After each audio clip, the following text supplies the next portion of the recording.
Dear students, welcome.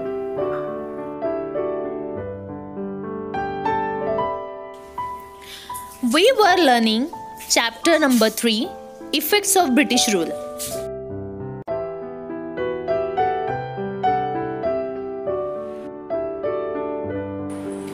Students, this is the picture of Chhatrapati Pratap Singh. He was the eldest son of second Shahu of Satara, whom he succeeded, and a descendant of Chhatrapati Shivaji, the founder of the Maratha Empire. Although the Peshwaship came to an end, Chhatrapati Pratap Singh of Satara was still ruling. Britishers signed a treaty with Chhatrapati Pratap Singh and appointed Grand Duff as an officer to assist him in the state affairs. But later, the Chhatrapati was dethroned and exiled to Kashi. He died there in 1847. Rango Bapuji Gupte, a loyal officer of the Chhatrapati, fought the legal battle and went up to England. But his efforts were unsuccessful. Later, Lord Dalhousie rejected the adoption policy and in 1848 annexed the state of Satara. 12. Government. Students, as you are watching the picture of Robert Clive. In 1765, he introduced the 12 government system in Bengal and continued till 1772. The company undertook the work of revenue collection, whereas the Nawab of Bengal had to maintain law and order. This was known as dual government system. Under this system, the administration of Bengal was divided into two parts, Diwani and Nijamat. Diwani means right to collect revenue was given to company, and Nijamat means administrative rights were given to Nawab.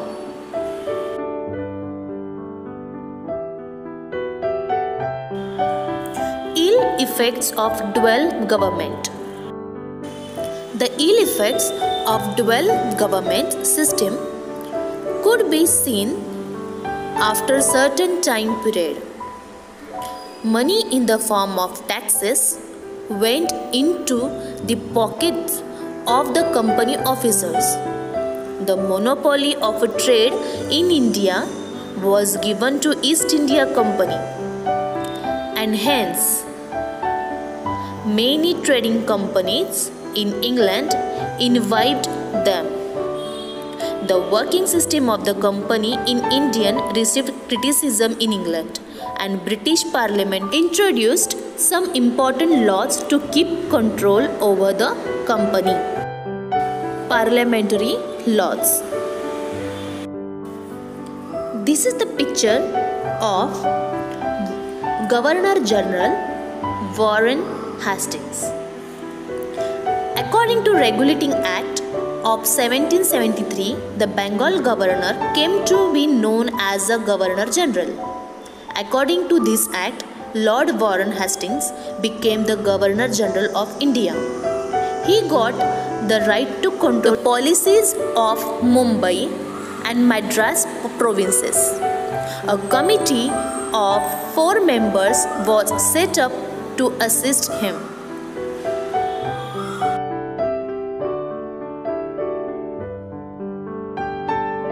Civil services. This is the picture of Cornwallis. To strengthen the British rule in India, there was a need of bureaucrats. Lord Cornwallis introduced bureaucracy.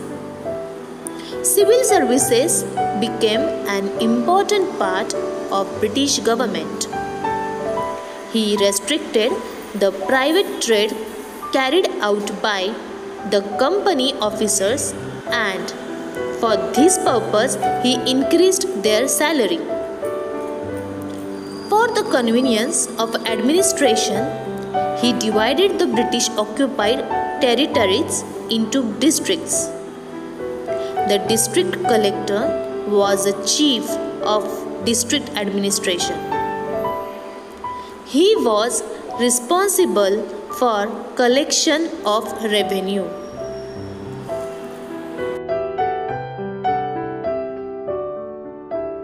Military and police force. The duty of military was to safeguard the British occupied regions in India, acquire new territories and break down any revolt against the British in India. To maintain law and order in the country was the duty of police force. Judicial system. The British established a new judicial system in India on the basis of judicial system in England. Every district had a civil and criminal court to solve the local cases, means their problems.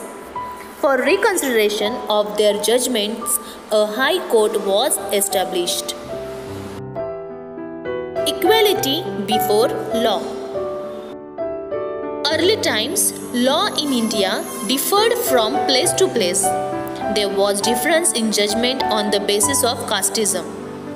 Under the leadership of Lord Macaulay, a committee was set up to create the Code of Law. The Indian Penal Code was enforced all over British India with British principle of equality before law. But there were some defects in it. There were separate courts and different laws for the Europeans. New laws were difficult to be understood by common people. Legal cases became an expensive affair for the community, and the cases remained pending for the years together.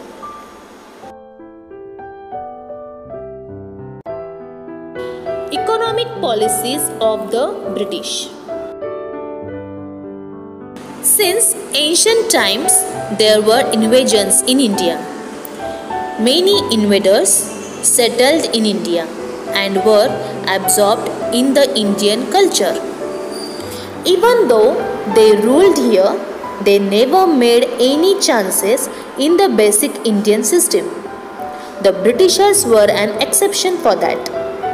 England was a modern nation. Due to Industrial Revolution, capitalist economy prevailed. Hence, they inculcated an economic system in India, which was conducive to economic system in England. Due to this, Britishers gained economic benefit, but India started facing economic exploitations. Land revenue policy. Before the British rule, the village economy system was self-sufficient. Through agriculture and related services, the needs of the village were fulfilled in the village itself. Land revenue was the main source of income of the state. During the pre-British period, revenue was based on the type of cultivated crop. The farmer was exempted from taxation in case of loss of crops. Revenue was mainly collected in the form of grains. Even in case of late payment of tax, the farmer's land was not confiscated. To increase income, the British made important changes in the revenue system. Land was measured and, as per the area of the land, the tax was fixed. Payment of tax was made compulsory in the form of cash. If the farmer failed to pay tax in time, then his land would be confiscated. The British system of land revenue collection differed from place to place, which led to exploitations of all farmers. Consequences of new land revenue system. Farmers took a loan from the moneylender, and as the middleman who exploited the farmers. The farmers had to sell their products at a low price to the merchants. They had to sell in whatever price it was demanded. The farmers had to mortgage their land when they could not pay their loan back to the moneylender. This led to a terrific cycle of taking more loans, which eventually led to bankruptcy.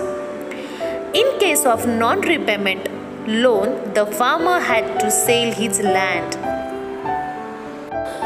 We shall continue this lesson in next video.